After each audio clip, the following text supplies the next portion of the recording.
Okay, this is another good one, Spencer, because we both do this.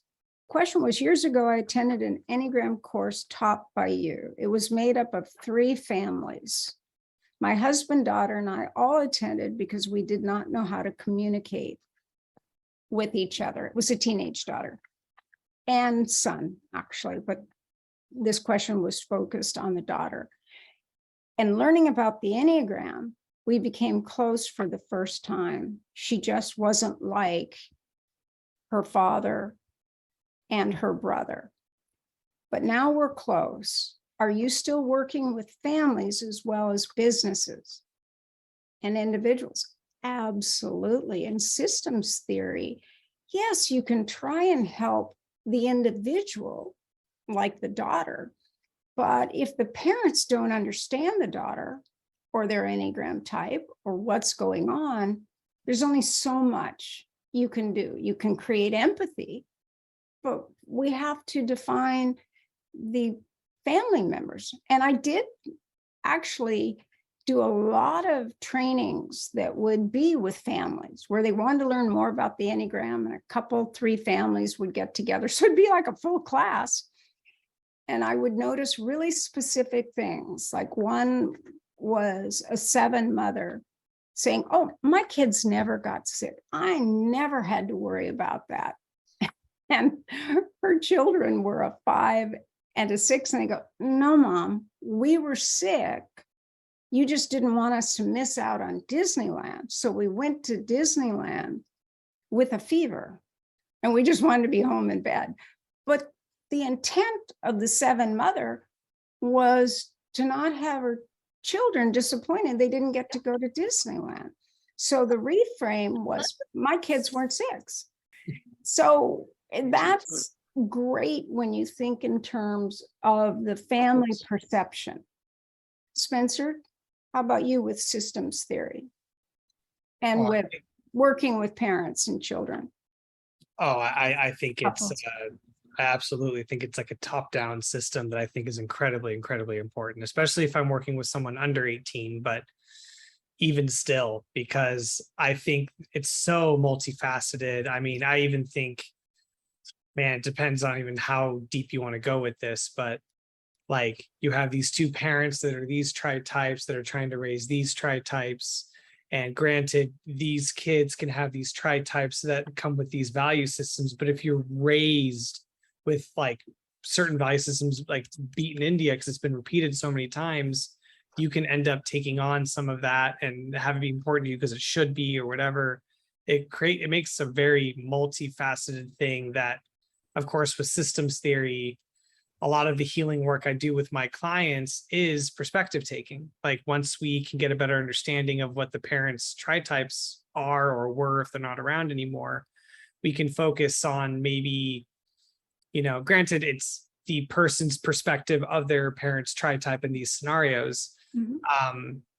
But we can kind of reframe it and recognize like, oh, they were trying to take care of me and blah, blah, blah, when they were the one there's certain numbers I run into a lot, but like 3 parents obviously, and then 1 parents get misunderstood a lot because, you know, 1 parents are really trying to guide you to the right thing. They put a lot of work in finding the right way to do this, and they want you to, you know, do well and you know, and be seen well. And a lot of times that can be seen as a critical parent when they're just trying to really guide and help. Like if you were to check into the heart of a 1, that's really what they're trying to do. 3 is trying to improve, help you improve. Yeah. And big not make that mistake again. Big on improvement. Yeah. Yeah. So I think systems theory plays such a huge role, because then you can be like, oh no, they were just doing it their way. And because of my lens, because of my tritype, I internalize that this way and that way. Because remember, you're born at least I'm under the belief that you're born your tritype. So that's why you internalize the way you do.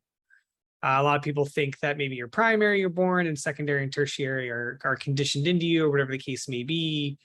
Man, I used to work with little kids and I'm like, you're a this. And it's like, they're very young and you can tell.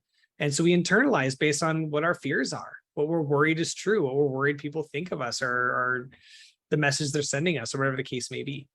So also understanding not to invalidate, like, oh, you just took it this way, but like understanding how that can get lost in translation, what was intended and how it was internalized. Those don't typically go hand in hand like people think it does. And you know what I would add to that, Spencer, is when the Enneagram of Personality was created by Ichazo, he began his seeds for what became his spiritual school, of which the Enneagram was a very small part, but an important part because it identified what was in the way of you seeing yourself accurately and creating the changes that you perceived you needed. Because there's always one part of the ego that says, yeah, I want to not eat chocolate because I get a headache.